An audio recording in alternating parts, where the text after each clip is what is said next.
दोस्तों, इसके पहले भाग का लिंक कमेंट बॉक्स में पिन कर दूंगी। मेरा प्यार तू, मेरी नफरत भी तू, भाग्य किस। विधि एक हाथ आगे करके तन्मय के हाथों को अपनी कमर से हटाती है और कहती है, मुझे टाइम चाहिए तन्मय, पर मैं तुम्हें कुछ करने के लिए थोड़ी बोल रहा हूँ। बस मैं अपनी वाइफ को अपनी गोद में भर के सोना चाहता हूँ। मुझे नहीं लगता है कि मेरी वाइफ मेरी इतनी सी ख्वाहिश पूरी नहीं कर सकती है। विधि ना चाहते हुए भी वह वैसे ही तन्मय के बाहों में सोई रहती है। 1 घंटे ऐसे ही बीत जाते हैं, लेकिन विधि की आंखों में अभी भी नींद नहीं होती है। जब उसे लगता है तन्मय सो गया है, तब वह तन्मय की तरफ मुड़कर उसके सीने पर हाथ रखती है। फिर वह अपना सर उठाकर उसके सीने पर अपना सर रख लेती है और उसकी धड़कनें सुनने लगती है। फिर वह कुछ सोचने लगती है, जिसके चलते उसकी आंखों में आंसू आ जाते हैं और तन्मय के सीने पर गिरने लगते हैं और उसके कपड़ों को भिगोने लगते हैं, जिसके चलते तन्मय की नींद भी खुल जाती है। लेकिन वह ऐसे ही देखता रहता है। तभी उसके कानों में विधि की आवाज़ सुनाई देती है, जो बोल रही होती है, क्यों रुद्र, क्यों मुझे ऐसे रास्ते पे लाकर खड़ा कर दिए हो जहाँ से हम चाहकर भी वापस नहीं लौट सकते हैं। मैं तो तुमसे प्यार करती थी ना, फिर मेरे साथ ऐसा क्यों किया तुमने? पहले मरने का नाटक किया, फिर वापस भी आ गए एक नई आइडेंटिटी के साथ अपनी गर्लफ्रेंड को लेकर। तुम पूरी दुनिया को बेवकूफ़ बना सकते हो, लेकिन मुझे नहीं। लेकिन अब बहुत हुआ तुम्हारा, अब तुम मुझे बेवकूफ़ नहीं बना सकते हो। लेकिन अब मैं जो करूँगी उसके लिए तुम लाइफ टाइम पछताओगे। विधि की बातें सुनकर तन्मय अपनी मुठियाँ बंद कर लेता है और वैसे ही रोते रोते वह तन्मय के सीने पर सर रखकर सो जाती है। तन्मय को जब फील होता है विधि सो गई है, तो वह उसको अपने से थोड़ा दूर करता है और उसके माथे पर किस करते हुए कहता है, मुझे नहीं पता तुम क्या करने वाली हो, लेकिन मैं तुम्हें अब खुद से दूर नहीं होने दूंगा, चाहे अब मुझे उसके लिए कुछ भी क्यों ना करना पड़े। नेक्स्ट मॉर्निंग खिड़की से आती सूरज की रोशनी से विधि की नींद खुलती है और वह अपनी आंखें खोलकर जैसे ही उठने की कोशिश करती है, तभी उसको अपने ऊपर भार महसूस होता है और वह जैसे ही अपना सर घुमाकर देखती है, तो तन्मय उसके सीने से लगकर एक छोटे बच्चे की तरह सोया हुआ होता है। तन्मय के दोनों हाथ विधि के कमर में लिपटे होते हैं, उसका सर उसके सीने पर होता है। उसकी सोने की स्टाइल देखकर अनजाने में ही विधि के चेहरे पर स्माइल आ जाती है। तभी वह देखती है तन्मय की आंखें फड़फड़ा रही हैं उठने के लिए, तो वह तुरंत अपनी जगह पर लेट जाती है और जल्दी से अपनी आंखें बंद कर लेती है। तभी तन्मय की नींद खुलती है और वह यह देखकर एकदम हैरान हो जाता है कि वह विधि के सीने से लगकर सोया हुआ था। तन्मय कुछ देर तक यूं ही विधि को देखता रहता है, फिर वह विधि की तरफ झुकने लगता है, जिसके चलते उसकी सांसें विधि के चेहरे से टकरा रही होती हैं। विधि उसकी सांसों को अपने चेहरे पर महसूस करती है, एकदम से डर जाती है और उसकी हार्ट बीट तेज चलती है। तन्मय झुककर विधि के माथे पर किस करता है और फिर उसके होंठों पर लाइक किस करके उठ जाता है। उसके जाते ही विधि अपनी आंखें खोल देती है और फिर अपने सीने पर हाथ रखकर अपनी बढ़ी हुई धड़कनों को कंट्रोल करने की कोशिश करने लगती है। विधि अपने माथे पर हाथ रखकर कहती है, इसकी इतनी हिम्मत कि मुझे किस किया, वह भी मुझसे बिना पूछे, मैं तो इसे छोड़ूंगी नहीं। तभी उसको याद आता है कि तन्मय ने कैसे उसके लिप्स पे किस किया था। यह याद आते ही उसके हाथ अपने आप ही अपने लिप्स पर चले जाते हैं। तभी उसके रूम के गेट पर नॉक होता है। विधि जल्दी से जाकर गेट खोलती है, तो सामने मीका खड़ी होती है और उसके चेहरे पर परेशानी साफ दिखाई दे रही होती है। विधि मिस्का को परेशान देखकर कहती है, क्या हुआ, तुम इतनी परेशान क्यों हो? मिस्का, भाभी वो नीचे अमृता और उसका बॉयफ्रेंड आया हुआ है। विधि, तो क्या हुआ, फिर उसने कोई प्रॉब्लम की क्या? मिस्का, नहीं भाभी, लेकिन पापा ने उन दोनों को यहाँ पर रहने के लिए परमिशन दे दी है, शादी तक का। विधि, क्या और क्यों? मिस्का, क्योंकि अमृता प्रेग्नेंट है और अब बार बार आना जाना नहीं कर सकती है, तो अपनी बातों में पापा को फंसा और यहाँ पर रहने के लिए उनको मना लिया है। विधि, हम क्या कर सकते हैं जब पापा ने हाँ कर दिया है तो? मिस्का, मुझे नहीं पता, लेकिन वह लड़की मुझे यहाँ पर नहीं चाहिए, वह मुझे बिल्कुल पसंद नहीं है। विधि उसके कंधे पर हाथ रखकर कहती है, ठीक है, पापा ने उन्हें यहाँ रहने के लिए हाँ कहा है ना, तो यहाँ पर रहने दो, बाद में हम उन्हें देखते हैं क्या और कैसे निकालना है यहाँ से। मिस्का, आप बोल रही हैं इसलिए मैं मान जा रही हूँ आपकी बातें। तभी तन्मय भी आ जाता है और कहता है, क्यों, क्या हुआ, तुम दोनों परेशान क्यों हो? मिस्का, आप नीचे चलो, आपको खुद पता चल जाएगा। विधि तन्मय को जाने का इशारा करती है और वह खुद बाथरूम शावर लेने चली जाती है। तन्मय जब नीचे आता है तो अपने सामने ऋषभ को देखकर गुस्से से आग बबूला हो जाता है। तभी शिवी आकर तन्मय के पैरों से लिपट जाती है और कहती है, आप कहाँ थे इतनी देर से? मैं आपका कब से वेट कर रही थी, और देखो ना, आप वो पापा जैसे दिखने वाले अंकल भी आए हैं और वह ना मुझे कल के लिए सॉरी बोल रहे थे और मेरे लिए गिफ्ट भी लाई हैं। यह देखो डॉल कितनी प्यारी है ना। तन्मय शिवी को दुखी नहीं करना चाहता था, इसलिए फीकी स्माइल के साथ कहता है, बेटा बहुत अच्छा है। और वह घूर कर ऋषभ को देखने लगता है। ऋषभ की नज़रें भी तन्मय के ऊपर ही होती हैं। तन्मय अपने दांत पीसते हुए कहता है, मेरी बीवी और बच्चों से दूर रहो। मुझे नहीं पता तुम कौन हो और कहाँ से हो, और ना ही मैं यह सब जानने में इंटरेस्ट रखता हूँ। लेकिन अगर तुमने गलती से भी मेरे अपनों के पास जाने की कोशिश की तो मैं तुम्हें छोड़ूंगा नहीं। ऋषभ भी एक स्माइल के साथ कहता है, तो फिर अपने बेबी एंजल को बोलो ना कि मुझसे बात ना करे, तो मैं खुद उससे बात नहीं करूँगा। उन दोनों की लड़ाई चलती रही होती है कि तभी उनकी नज़रें सीढ़ियों पर चली जाती है। वहाँ से विधि नीचे आ रही होती है। विधि ने ब्लैक कलर की साड़ी पहन रखी थी, उससे मैचिंग चूड़ियाँ, मांग में सिंदूर, माथे पे एक छोटी सी काले रंग की बिंदी। उसको देखकर तन्मय का मुँह खुला का खुला रह जाता है, क्योंकि उसे विश्वास ही नहीं हो रहा था कि विधि कभी उसके नाम का सिंदूर भी लगाएगी। वह आज एक नई नवेली दुल्हन की तरह तैयार हुई होती है। विधि तन्मय के सामने आकर चुटकी लेते हुए कहती है। तब जाकर तन्मय अपने होश में आता है और इधर उधर देखने लगता है। विधि उसे मजे लेते हुए कहती है, आई थिंक मैं तुम्हारी ही बीवी हूँ और सारी रात हम दोनों साथ ही थे। उसके बाद भी तुम मुझे ऐसे देख रहे हो जैसे कि आज पहली बार तुमने मुझे देखा है। तन्मय विधि की बातें सुनकर चौंक जाता है और अपने मन में सोचने लगता है, इसे क्या हो गया, इसके अंदर किसी और की आत्मा तो नहीं आ गई जो सुबह सुबह ऐसी बहकी बहकी बातें कर रही है। तभी अमृता वहाँ पर आ जाती है और टोन मारते हुए कहती है, आई थिंक तुम दोनों की रात ज़्यादा ही अच्छी गई है, जो सुबह सुबह एक दूसरे के साथ फ्लर्ट करने लगे। विधि, हाँ गई तो है, लेकिन शायद आपसे अच्छी नहीं। वैसे अब आप तो यहीं पर रहने वाली हैं बड़ी दीदी, तो चलिए आप भी नाश्ता कर लीजिए। यह बोलकर वह फिर से तन्मय की तरफ देखती है और कहती है, चलो सब लोग नाश्ता कर लो, आज मेहंदी का फंक्शन है तो मेहंदी वाली भी आती होगी और कुछ देर में मेहमान आने चालू हो जाएंगे। और यह सब बोलते उसकी नज़र ऋषभ की तरफ होती है, जिसे तन्मय नोटिस कर लेता है और वह एकदम गुस्से से भर जाता है और कहता है, मुझे लगता है तुम्हें अपने मेहमानों को नाश्ता करवाना चाहिए, मैं चलता हूँ, मुझे काम नहीं है। विधि तन्मय की बातें सुनकर कहती है, तुम क्या चाहते हो कि मैं भी भूखे रहूँ? अगर तुम चाहते हो तो ठीक है, तुम बिना नाश्ता किए यहाँ से जा सकते हो। तन्मय, विधि या मुझे ब्लैकमेल करने की आदत तुम्हारी गलत है, इसलिए अपनी यह आदत सुधार। विधि, पतिदेव, तुम्हें मुझसे शादी करने के पहले सोचना चाहिए था। अब तो तूने मुझसे शादी कर ली है तो इन सब बातों को अपने डेली का रूटीन बना लो, क्योंकि मैं तो लाइफ टाइम तुम्हें ब्लैकमेल करूंगी, इसलिए अभी से प्रैक्टिस करना स्टार्ट कर दो। या कहते हुए वह तन्मय को डाइनिंग टेबल पर लेकर जाती है। उसके बाद सब अपने अपने काम पर लग जाते हैं। शाम को पैलेस लाइट से जगमगा रहा था। गार्डन में फंक्शन की अरेंजमेंट्स की गई थी। बड़े बड़े राउंड शेप सोफाज वहाँ रखे और ग्रीन और ब्लू कलर के पर्दे उनके आसपास लगे थे। विधि और बाकी सब जब वहां आए तो वहां की सजावट देखकर उनकी आंखों में चमक आ गई। तभी लता जी ने मिस्का के सिर पर हाथ फेरते हुए कहा, अब शादी हमारी राजकुमारी की है तो सब कुछ अच्छा तो होना ही चाहिए ना। उन्हें अपनी बेटी की वही मासूमियत से भरी मुस्कान को देखकर बहुत खुशी हो रही थी, जो कि वो बचपन में अपने साथ लेकर चलती थी। दादी जी ने उनके कंधे पर हाथ रखा और कहा, तुम रो रही हो लता, हम जानते हैं कि अभी आपने बहुत कठिन समय देखा है, लेकिन देखिए आज हमारी बेटी कितनी खुश है। वो सभी लोग वहाँ रखे सोफा पर बैठ गए और सभी ने ग्रीन कलर के ड्रेस पहने थे। मिस्का बीच वाले सोफे पर बैठी थी। उसने लाइट ग्रीन कलर का लहंगा पहना था। उसके बाल एक साइड चोटी से गुथे थे और उसके कानों में बड़े बड़े ईयररिंग्स थे। इस समय उसका चेहरा एक अलग ग्लो के साथ चमक रहा था। उसके दोनों हाथों पर मेहंदी लगाई जा रही थी। माहौल काफ़ी चहल पहल से भरा था और सब लोग आपस में बातें कर रहे थे कि तभी विधि वहां आ जाती है और मिष्का के पास बैठ जाती है और वह नज़रें घुमाकर आसपास किसी को ढूंढने लगती है। तभी वहां पर निशा भी वहां आ जाती है और कहती है, मैडम जिन्हें आप ढूंढ रही हैं ना, वो अभी कामों में लगा हुआ है और जब तक मिष्का की शादी नहीं हो जाती तब तक वह नहीं मिलने वाले हैं, तो शांति से बैठो और तन्मय का नाम अपने हाथों में लिखवाओ। विधि ने उसे घूर कर देखा और कहती है, तुम हमें चिढ़ा रही हो, रुको हम तुमको तो अभी बताते हैं। ये कहकर वो उठी और निशा के पीछे भागने लगी। निशा आगे दौड़ती हुई आगे जा रही थी। उन दोनों की हंसी वहां गूंज रही थी। शिवी और मिष्का जो अभी वहां आए थे, सब उस दोनों को ऐसा करता देख मुस्कुराने लगते हैं। वो दोनों दौड़ते हुए खाली जगह में आ गईं। निशा हाँफते हुए कहती है, बस करो यार, माना कि तुम जीजू से मिलने के लिए तड़प रही हो, इसका मतलब ये तो नहीं कि तुम उसका गुस्सा मुझ पर निकालेगी। विधि अपनी कमर पर हाथ रखकर कहती है, तुम नहीं सुधरने वाली हो। ये कहकर वो आगे बढ़ने ही वाली थी कि किसी ने हाथ पकड़कर उसे सामने बने कमरे में खींच लिया। निशा ने ये देखा और जैसे ही वो चिल्लाने वाली थी कि किसी ने अपने हाथ से उसका मुंह बंद करके उसे दीवार के सामने खड़ा कर दिया। निशा अपने सामने खड़े इंसान को घूर रही थी, जो उसके मुंह को अपने हाथों से बंद करके खड़ा था।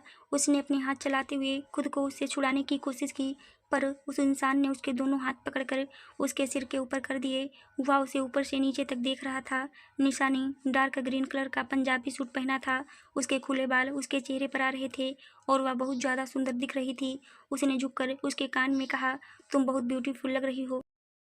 निशा चिढ़ते हुए कहती है, इतना ही कहना तो सामने भी कह सकते थे, किडनैपर की तरह मुंह दबा के यहाँ पर क्यों लेकर आए हो।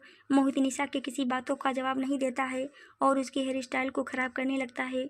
निशा मोहित के पकड़ से खुद को छुड़ाने की कोशिश करते हुए कहती है, यह क्या हरकत है, तुम पागल हो और मेरे बाल क्यों बिगाड़ रहे हो। मोहित पूरे ध्यान के साथ अपने काम को कंटिन्यू करते हुए कहता है, क्योंकि मैं नहीं चाहता तुम ज़्यादा सुंदर दिखो।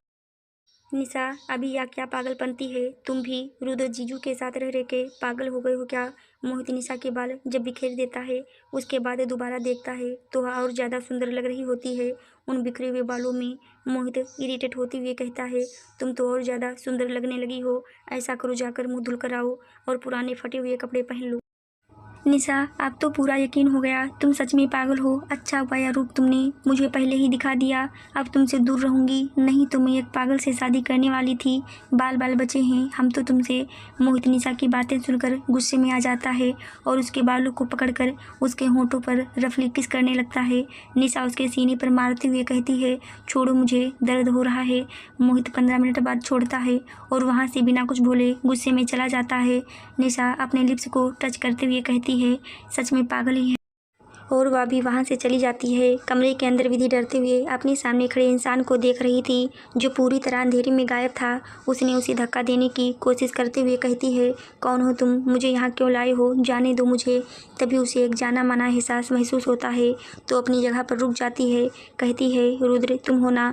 लेकिन फिर भी उधर से कोई आवाज़ नहीं आती है। तभी उसके गालों पर कोई किस कर देता है और वहाँ से गायब हो जाता है। विधि को सच में वहाँ पर बिल्कुल दिखाई नहीं दे रहा होता है, क्योंकि वह कमरा बहुत ज़्यादा अंधेरे से भरा हुआ होता है। थोड़ी देर बाद विधि भी मेन हॉल में आ जाती है। तभी निशा कहती है, अरे यार आज मेहंदी है, चलो सब डांस करते हैं। यह कहते हुए वह मोहित का हाथ पकड़ के स्टेज पर लेके चली जाती है और फिर धीरे से उसके कान के पास जाकर बोलती है, बहुत परेशान कर रहे थे ना मेरे को, और मैं भी देखती हूँ कैसे बचते हो आज तुम मेरे हाथों से। मोहित तुम ना सच में पागल हो गई हो जो ऐसी हरकतें कर रही हो। चलो हटो मेरे रास्ते से और मुझे नीचे उतरने दो। निशा मेरे साथ डांस करने का ड्रामा करती, स्टेज के नीचे जितने लोग खड़े हैं ना, उन सबके सामने तुम्हारा तमाशा बन जाएगा और मैं नहीं चाहती तुम्हारी इज्जत का तमाशा बने, इसलिए जितनी नफरत दिखानी हो वह बाद में दिखा लेना। मोहित उसको घूर कर देखता है, फिर उसका हाथ पकड़कर उसे उल्टा मोड़ देता है। तभी फिर से गाना चेंज होता है और वह दोनों स्टेज से नीचे आ जाते हैं। तभी अमृता जाके ऋषभ के सामने घुटनों पर बैठ जाती है और अपना एक हाथ आगे करके उसे डांस के लिए पूछती है। ऋषभ भी अपना एक हाथ उसके हाथों में दे देता है। फिर दोनों स्टेज पर चले जाते हैं। अमृता की कमर ऋषभ के सीने से लगी होती है। वह उसका एक हाथ पकड़कर आगे की तरफ करके उसके पेट पर लगा देता है और दूसरा हाथ अपने हाथ में पकड़कर ऊपर की तरफ उठाकर उसके गाल से अपना गाल रगड़ने लगता है। अमृता को यह सब बहुत ही अच्छा लग रहा होता है और वहीं पर उस डांस स्टेप को देखकर विधि को रुद्र और उसका किया हुआ डांस याद आने लगता है। फिर ऋषभ अमृता के हाथों को पकड़ लेता है, फिर उसे एकदम से छोड़कर अपने सामने की तरफ कर देता है, जिससे उन दोनों का चेहरा एक दूसरे के करीब हो जाता है। वो एक दूसरे की गर्म सांसों को महसूस कर पा रहे थे। अमृता को ऋषभ फिर से एकदम पलट देता है, जिससे अमृता की कमर फिर से ऋषभ के सीने पर लग जाती है। फिर वो उसका एक हाथ हवा में उठाकर ऊपर से नीचे करता है और फिर उसके हाथों को अपने होठों के पास लाकर चूम लेता है और अपने दूसरे हाथ से उसके पेट पर अपनी उंगलियों से सहलाने लगता है। वह अमृता को एकदम से हवा में उठा देता है। अमृता का एक घुटना ऋषभ की कमर से लगकर मुड़ा हुआ होता है। अमृता की खुली पीठ ऋषभ के चेहरे के एकदम सामने होती है। वह उसे हल्के हल्के सहलाते हुए चूम लेता है। ऋषभ अमृता को सीधा खड़ा करता है और फिर घुटनों के बल बैठ जाता है। वो उसकी तरफ हाथ बढ़ाता है। अमृता उसके हाथ पर अपना हाथ रख देती है। ऋषभ उसके हाथ को चूमकर उसकी पूरी बाजू को अपने होठों से सहलाते हुए खड़ा होता है। फिर उसके पीछे खड़ा होकर उसके दोनों हाथों को पकड़कर दोनों तरफ गोल घुमाता है। अमृता भी उसके एहसास में पिघलने लगती है। उसकी धड़कन बेतहाशा दौड़ने लगी थी। तभी उन पर फूलों की बारिश होने लगती है। इस एहसास में खोई हुई अमृता भी ऋषभ के इर्द गिर्द घूमने लगती है और फिर काफ़ी घूमने के बाद ऋषभ उसका हाथ पकड़कर उसे अपने करीब खींच लेता है और उसकी कमर पर अपनी बाँह लपेट लेता है। फिर उसके चेहरे को पकड़कर उसके माथे से अपना माथा लगा लेता है। सब उन्हें देखकर तालियां बजाने लगते हैं। तब जाकर ऋषभ अपने होश में आता है और तुरंत स्टेज से उतर के चला जाता है।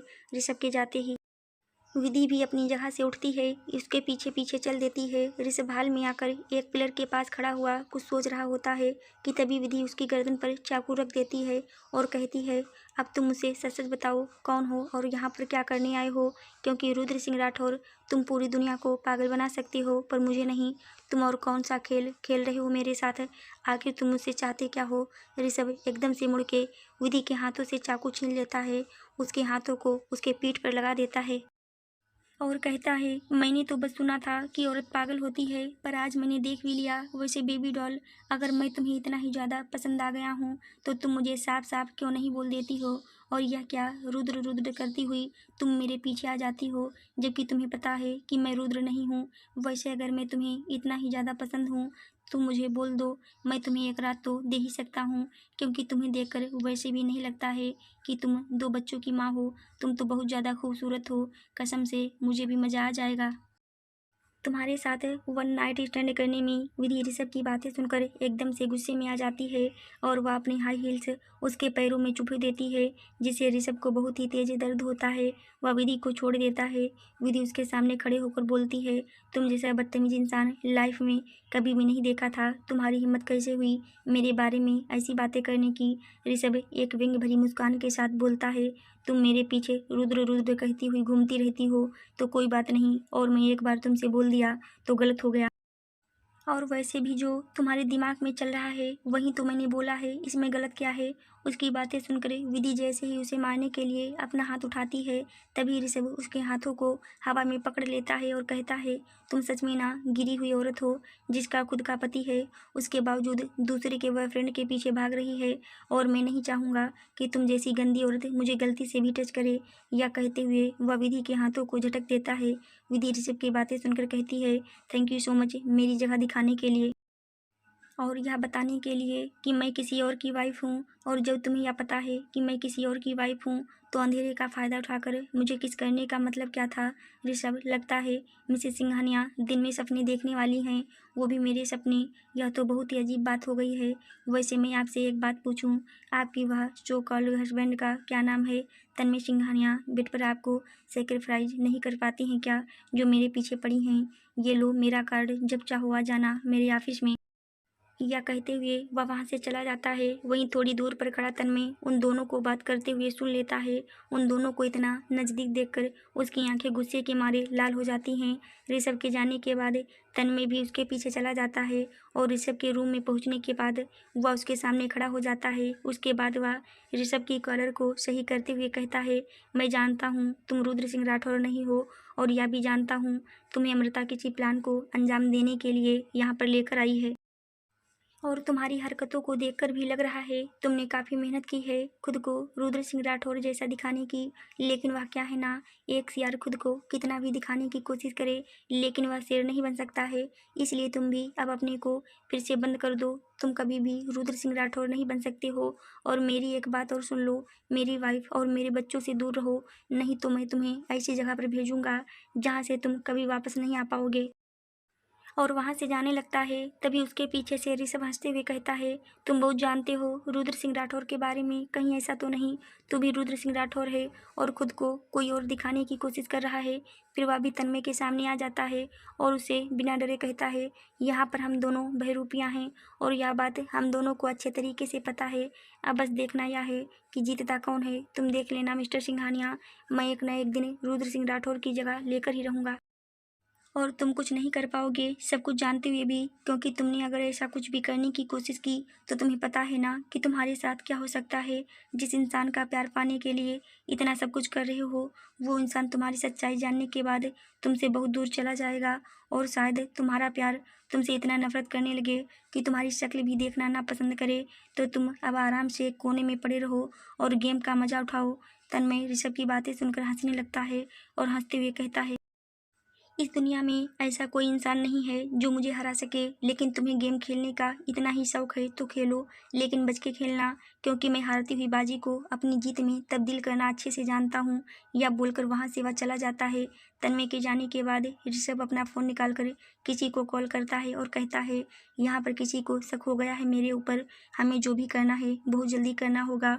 उधर से एक इंसान की आवाज़ सुनाई देती है जो बोल रहा होता है, तुम्हें कुछ भी करके रुद्र सिंह की वाइफ को अपनी तरफ अट्रैक्ट करना है, क्योंकि मैंने सुना है वह अपने पति से बहुत ही प्यार करती थी, तो तुम्हारा काम है उसे यह यकीन दिलाना कि तुम ही उसके पति हो। ऋषभ, मैंने सिर्फ 50% यकीन दिला दिया है कि मैं रुद्र सिंह राठौर हूँ। उधर से शख्स दोबारा कहता है, मुझे 50% नहीं, पूरा रिजल्ट चाहिए। कुछ भी करके 1 हफ्ते के अंदर वह पूरी तरह तुम्हारे कब्जे में होनी चाहिए। ऋषभ पूरी फुल कॉन्फिडेंस के साथ कहता है, यह काम तो मेरे बाएं हाथ का खेल है, बस आप देखते जाओ मैं उसे कैसे अपने इशारों पर नचाता हूँ। दूसरी तरफ तन्मय डार्क रूम में बैठा होता है, वहाँ पर बहुत ही कम रोशनी होती है। तभी उसके गेट पर नॉक होता है। एक शख्स उस रूम के अंदर आता है। तन्मय, ऋषभ मल्होत्रा के बारे में जो जो जानकारी हो वह सब मुझे डिटेल में बताओ। वह शख्स रोशनी में आता है तो उस इंसान का चेहरा दिखाई देने लगता है। वह कोई और नहीं, मोहित होता है। मोहित सर, इसके बारे में हमें कोई जानकारी नहीं मिल रही है, मैंने काफ़ी कोशिश की, उसके बाद भी कोई फ़ायदा नहीं हुआ। तन्वी, क्या मतलब तुम्हारा? तुम्हें उसके बारे में कोई जानकारी नहीं मिली? क्या वह कोई भूत है जो कहीं से आकर प्रकट हो गया और हम उसके बारे में कुछ पता नहीं कर पा रहे हैं, या कोई आकाश से उतरा हुआ एलियन है? मैं तुम्हें 24 घंटे देता हूँ और मुझे इन 24 घंटों में अगर आकर उसके बारे में पूरी जन्म कुंडली मेरे सामने नहीं रखी तुम, मरने के लिए तैयार रहना मेरे हाथों से। मोहित, क्या सर, आप हमेशा मरने और मारने की बातें करते रहते हो।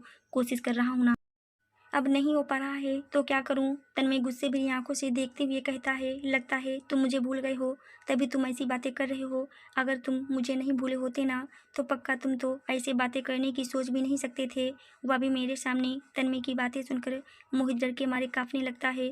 फिर वह हकलाते हुए कहता है, अरे सर, आपने मुझे 24 घंटे का टाइम दिया है ना, मैं तो उससे पहले ही आकर आपको सारी इन्फॉर्मेशन दे दूंगा। आप छोटी छोटी बातों का बुरा मत माना करिए। उसके बाद तन्मय जाकर आईने के पास खड़ा हो जाता है और एक झटके के साथ अपने फेस से मास्क को हटा देता है। मास्क के हटाते ही आईने में रुद्र का चेहरा दिखाई देने लगता है। मोहित, सर, आप कब तक मास्क पहन के रहने वाले हो? रुद्र, जब तक तुम मेरे लिए एक अच्छे डॉक्टर को ढूंढ नहीं लेते प्लास्टिक सर्जरी करवाने के लिए।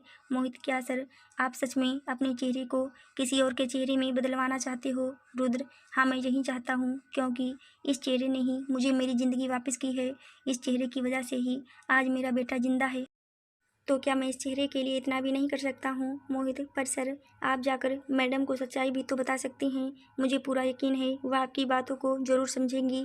रुद्र, अगर यह सच्चाई गलती से भी किसी के सामने आई तो बहुत सारी ज़िंदगी बर्बाद हो जाएंगी, और विधि के लिए तो मैं पहले से ही मर चुका हूँ, और उसकी नज़रों में मैं हमेशा से ही गलत था। और अगर यह बात उसे गलती से भी पता चली तो वह मुझसे और ज़्यादा नफरत करने लगेगी, और शायद फिर मैं अपनी ज़िंदगी में दोबारा उससे या फिर अपने बच्चों से कभी भी नहीं मिल पाऊंगा। मोहित, लेकिन सर, यह सच्चाई आप कब तक उनसे छुपा के रखेंगे? एक ना एक दिन उनके सामने आ ही जाएगी। रुद्र, यह सच्चाई कभी भी उनके सामने नहीं आएगी। मैं हर उस चीज़ को मिटा दूंगा जिससे उसे पता चल सकता है कि मैं कौन हूँ। अगर यह सच्चाई मेरे या फिर विधि के बीच जो भी आएगा उसे मरना ही होगा। यह सब बोलते हुए वह एकदम साइको की तरह लग रहा होता है। फिर वह मोहित की तरफ मुड़ के कहता है, और अब जाकर ऋषभ मल्होत्रा के बारे में सारी जानकारी निकालो। मैं भी तो देखूं वह खुद को रुद्र सिंह राठौर साबित करके करना क्या चाहता है। मोहित ओके सर बोलकर वहां से निकल जाता है। उसके जाते ही रुद्र वापस से तन्मय बन जाता है और खुद को आईने में देखते हुए कहता है, विधि मित्तल, तुम्हें अब मुझे इसी चेहरे के साथ अपनाना होगा। तुम्हें मुझे तन्मय समझ करके ही प्यार करना होगा। तुम अब तन्मय सिंघानिया की वाइफ हो और तुम्हें मेरे इसी पहचान के साथ अपनी ज़िंदगी में जगह देना पड़ेगा, क्योंकि तुम सिर्फ और सिर्फ मेरी हो सकती हो। कल भी मेरी थी और आज भी मेरी हो और हमेशा मेरी ही रहोगी। तुम्हें मुझसे कोई नहीं छीन सकता है। फिर कुछ सोचते हुए उसकी आंखों से आंसू बहने लगते हैं। वो तुरंत अपनी आंखों के आंसू को साफ करता है। नहीं, मैं अब रुद्र सिंह राठौर नहीं हूँ, तन्मय सिंघानिया, और इस नाते मेरा पहला कर्तव्य यह बनता है कि मैं जाकर तुम्हारी फैमिली का ध्यान रखूँ। तूने मेरे लिए जो कुछ भी किया है ना, मैं उसे कभी नहीं भूलूंगा। तुमने अपना प्रॉमिस निभाया था। अब मेरी बारी है अपने प्रॉमिस को पूरा करने की और मैं पूरी कोशिश करूँगा कि तुम्हारे गैर मौजूदगी में तुम्हारे परिवार वालों को कोई परेशानी ना हो। तन्मय थोड़ी देर बाद रूम में पहुँचता है तो देखता है विधि ड्रिंक कर रही होती है। तन्मय पास जाकर उसके हाथ से वाइन का बोतल छीन के अलग रखता है और कहता है, यह क्या हरकत है विधि, तुम कब से घर में ड्रिंक करने लगी। विधि को वाइन का हल्का हल्का नशा चढ़ गया होता है। फिर वह तन्मय की तरफ देखकर कहती है, तुम कौन हो बताओगे। तन्मय, क्यों तुम्हें नहीं पता है मैं तुम्हारा कौन हूँ। विधि लड़खड़ाती हुई जुबान से कहती है, मुझे पता है तुम मेरे पति हो। फिर थोड़ी देर रुक के कहती है, तुम मेरे पति हो ना, तो तुम्हारी जिम्मेदारी बनती है ना मेरी हर एक बात मानने की। तन्मय, हाँ बनती है, तुम्हारी हर एक बात मानने की जिम्मेदारी मेरी। बताओ कौन सी बात माननी है तुम्हारी। विधि तन्मय के पास जाकर कहती है, आई वांट टू। तन्मय विधि की बातें सुनकर एकदम से हैरान हो जाता है और कहता है, वाट, तुम यह क्या कह रही हो, तुम्हें पता भी है विधि। हाँ मुझे पता है मैं क्या बोल रही हूँ और मुझे क्या चाहिए। मैंने फैसला ले लिया है कि मुझे अपनी शादी को आगे बढ़ाना है। उस रुद्र सिंह राठौर को मैं दिखा दूंगी कि मैं उसके बिना जिंदा रह सकती हूँ। तन्मय विधि की बातें सुनकर मन ही मन हंस रहा होता है, लेकिन कोई भी एक्सप्रेशन अपने चेहरे पर शो नहीं होने देता है और एक्सप्रेशन लिस्ट चेहरे के साथ कहता है, तुमसे किसने कह दिया कि शादी को आगे बढ़ाने का मतलब होता है फिजिकल होना। विधि, मुझे कुछ नहीं पता, बस मैं तुम्हारी होना चाहती हूँ अभी के अभी। तन्मय, अभी तुम गुस्से में हो इसलिए ऐसा बोल रही हो। तुम अभी सो जाओ, कल एक बार फिर इसके बारे में सोचना, फिर मुझे बताना तुम क्या चाहती हो। विधि तन्मय की बातें सुनकर चिढ़ जाती है और कहती है, मैं कोई छोटी बच्ची नहीं हूँ जो मुझे अपने लिए हुए फैसले के बारे में बार बार सोचना पड़े। मैंने एक बार फैसला कर लिया है कि मुझे क्या चाहिए। और हाँ, अगर तुम्हें मेरे लिए प्रॉब्लम हो रही है तो यह शादी तोड़ सकते हो और तुम भी जा सकते हो यहाँ से हमेशा हमेशा के लिए। तन्मय विधि की लास्ट की लाइन को सुन के बहुत ही ज़्यादा गुस्से में आ जाता है और वह आगे बढ़कर विधि को दीवार से लगाकर खड़ा कर देता है और फिर झुक के उसके कान में कहता है, मैं तुमसे यह उम्मीद करता हूँ कि अपने लिए हुए फैसले पर कल तुम्हें कोई पछतावा ना हो। यह कहते हुए वह विधि के होंठों पर होंठ रख देता है। विधि तन्मय के इस एक्शन से हैरान होती है। फिर खुद को संभालते हुए वह तन्मय के बालों में हाथ फेरने लगती है और वह भी उसको किस करने लगती है। विधि के किस करने से तन्मय थोड़ा हैरान हो जाता है। फिर वह खुश होते हुए विधि को किस करने लगता है। तन्मय अपने दोनों हाथ विधि की कमर पर रख के उसे उठाता है। फिर विधि भी अपने दोनों पैर तन्मय की कमर पे लपेट देती है। अब विधि का एक हाथ तन्मय की गर्दन में और दूसरा हाथ तन्मय के बालों में था। तन्मय के दोनों हाथ विधि की पीठ पे थे। दोनों की आंखें बंद थीं। तन्मय चलते हुए बेड तक आता है और विधि को बेड पे बैठा देता है। दोनों की किस अभी भी जारी थी। अब तन्मय अपनी हाथ विधि की टी शर्ट के अंदर डाल देता है और वह विधि की पीठ सहलाने लगता है। विधि बुरी तरह सांस ले रही होती है। तन्मय भी खुद को अपनी सांस कंट्रोल करते हुए विधि की गर्दन पे किस करने लगता है। विधि ने अपने पैर अभी भी तन्मय की कमर पे लपेटे हुए थे। तन्मय अब शायद अपना कंट्रोल खो चुका था। वो पागलों की तरह विधि की गर्दन को चूमे जा रहा था। विधि का हाथ अभी भी तन्मय के बालों में था। तन्मय विधि से थोड़ा अलग होके उसकी टी शर्ट उतार देता है। टी शर्ट उतारने से विधि होश में आती है और उसे ध्यान आता है कि अभी वह आधे अधूरे कपड़ों में तन्मय के सामने है। फिर विधि तन्मय को खुद से दूर करने की कोशिश करने लगती है, पर तन्मय विधि पे अपनी पकड़ और कस देता है और दोबारा विधि को अपने नीचे दबाकर किस करने लगता है और वह यह भूल जाता है कि वह इस टाइम तन्मय बनकर विधि के सामने है। वह अपने रुद्र वाले अवतार में आकर विधि को वाइल्डली किस करने लगता है। विधि को एक मिनट के लिए ऐसा लगता है कि उसके सामने जो खड़ा है वह उसका रुद्र है और वही उसे किस कर रहा है। अचानक से ही विधि के मुंह से निकलता है रुद्र, लेकिन तभी उसे रियलाइज होता है कि उसने अभी क्या कह दिया है और वह तुरंत अपनी आंखें बंद कर लेती है। विधि को अब ऐसा फील होने लगता है कि वह घुटन से मरने वाली है। वह तन्मय को खुद से दूर करने के लिए उसके सीने पर मारने लगती है।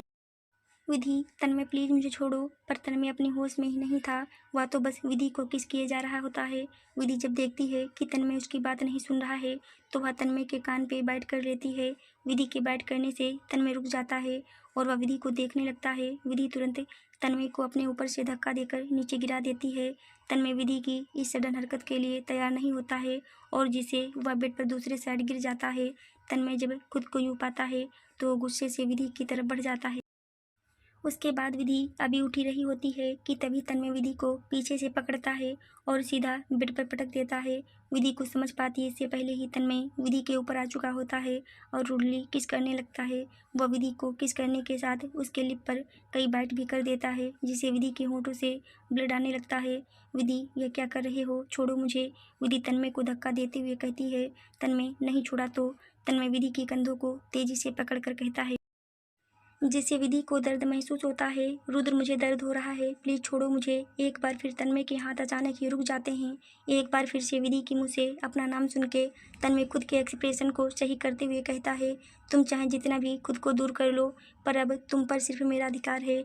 मुझे मजबूर मत करो, खुद को तैयार कर लो, वरना मुझे भी नहीं पता कि मैं क्या करूँगा, क्योंकि अब और तुमसे ज़्यादा दूर नहीं रह सकता हूँ। मैंने तुम्हारा पूरे 5 साल इंतज़ार किया है, अब और नहीं कर सकता हूँ।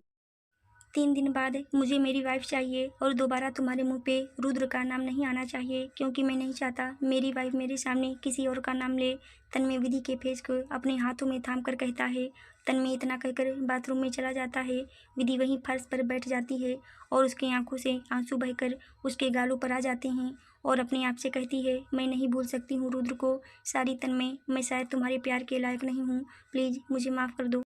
मैंने एक बार फिर तुम्हारा दिल दुखाया अपनी मर्जी चलाकर, पर इसमें मेरी गलती नहीं है। मैं कैसे सब दूँ तुम्हारे हाथों में, मैं तुम्हारी नहीं बन पा रही हूँ। मेरे दिल में सिर्फ रुद्र बसता है और उसकी जगह मैं किसी और को नहीं दे सकती हूँ। मैं चाहकर भी तुम्हारी नहीं हो सकती तन्मय।